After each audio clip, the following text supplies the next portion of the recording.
ফেরদৌস কাটা চামচ এনে দাও। জি, এই যে এটাতে এটাতে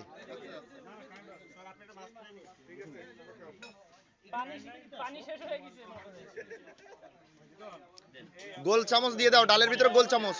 এই এই ফেরদৌস, গোল চামচ এনে দে ডালের ভিতরে, বড়টা। হ্যাঁ,